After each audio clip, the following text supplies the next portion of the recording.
Assalamualaikum warahmatullahi wabarakatuh. Bagaimana kabarnya sahabat Go Islam?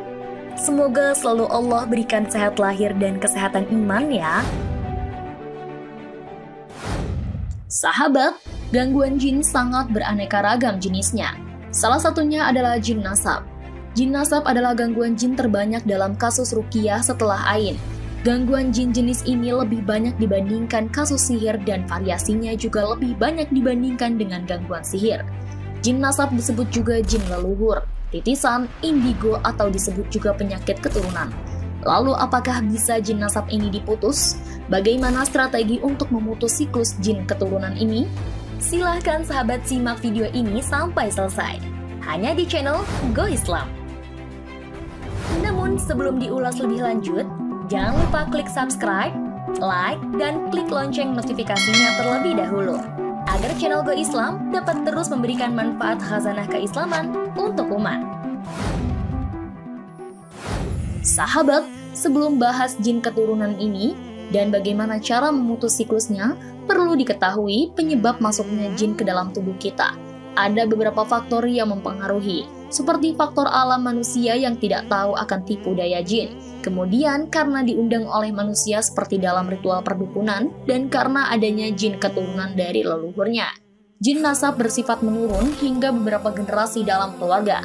Artinya jin keturunan mewariskan penyakit-penyakit secara turun-temurun yang disebabkan sifat, karakter, dan akidah serta ritual ibadah yang sama dalam darah yang sama. Setiap manusia terlahir dalam keadaan suci, lalu ayahnya menjadikannya Yahudi atau Majusi. Tidak ada dosa yang diturunkan, namun penyakitlah yang diturunkan. Ketika ayahnya menyembah jin, maka jin tersebut akan merasa seluruh keturunannya dimiliki oleh jin. Namun jin keturunannya bisa diputus nasabnya. Memutus jin keturunan artinya memutus atau mengakhiri, mengatasi penyakit yang turun-temurun atau mengakhiri tipu daya setan yang sama. Misalnya ayah kita dukun, titisan perdukunan itu berhenti hingga pada diri kita dan tidak berlanjut kepada anak kita. Ada beberapa tahapan untuk memutus jin nasab. Sebelum melakukan, pastikan berwudu terlebih dahulu, sholat 2 rakaat, kemudian duduk menghadap kiblat dan acungkan jari telunjuk tangan kanan ke langit lalu ucapkan beberapa bacaan. Pertama, doa perlindungan yaitu membaca surat Al-Falaq, An-Nas, ayat kursi, baca surat Al-Baqarah 285-286. Selanjutnya membaca zikir perlindungan bisa dengan membaca bacaan seperti ini. Wahai Rob yang maha mengambil sumpah, ambillah sumpah hamba-Mu ini, bahwasannya mulai detik ini, menit ini, di pagi hari ini, hamba mewakili diri hamba, leluhur hamba, keluarga hamba, dan seluruh keturunan hamba, menyatakan bahwa tidak ada lagi ikatan perjanjian hubungan akad persekutuan dengan bangsa jin jenis apapun.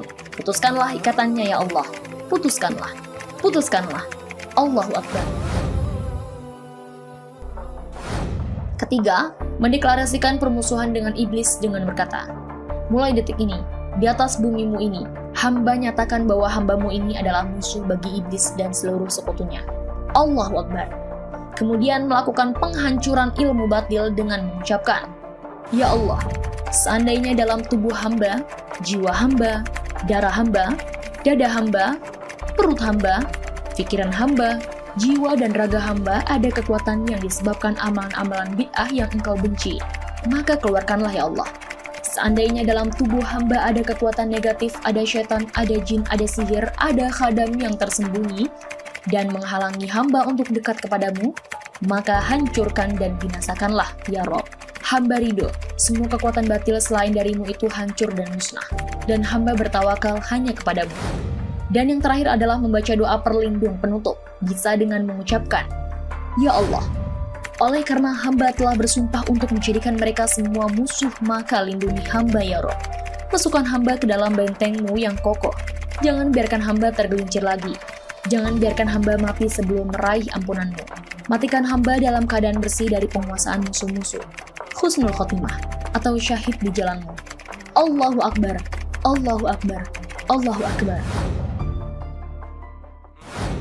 Nah, jika cara tersebut berhasil, maka akan ada reaksi atau respon dari tubuh dan jiwa seperti muntah darah, muntah busa atau lendir atau isi perut, sesak di dada, berdebar, menangis keras, menjerit, merinding seluruh tubuh, bergetar, kerasukan, baik sebagian organ tubuh atau jiwa. Jika merasakan kondisi tersebut, segera istighfar, mohon ampun kepada Allah, dan pujilah Allah karena telah menunjukkan kepada kita musuh yang sesungguhnya yang selama ini bersembunyi. Sahabat, kebenaran hanya milik Allah. Kita hanya bisa berusaha, maka dari itu marilah kita berusaha untuk berjalan di jalan yang benar, membela agama, memerangi musuhnya. Semoga sahabat dan kita semua terlindung dari segala gangguan setan yang mengganggu kita, dan keluarga untuk menyesatkan dari tauhid kepada Allah Subhanahu wa Ta'ala. Amin ya Rabbal Alamin. Wallahu a'lam bishawab. Sahabat Go Islam, jika video ini memberikan manfaat, jangan lupa untuk share ya, agar kita ikut menyebarkan kebaikan. Karena kata Rasulullah, barang siapa menunjukkan manusia kepada kebaikan, maka ia memperoleh pahala seperti pahala orang yang melakukannya. Hadis riwayat Muslim. Wassalamualaikum warahmatullahi wabarakatuh.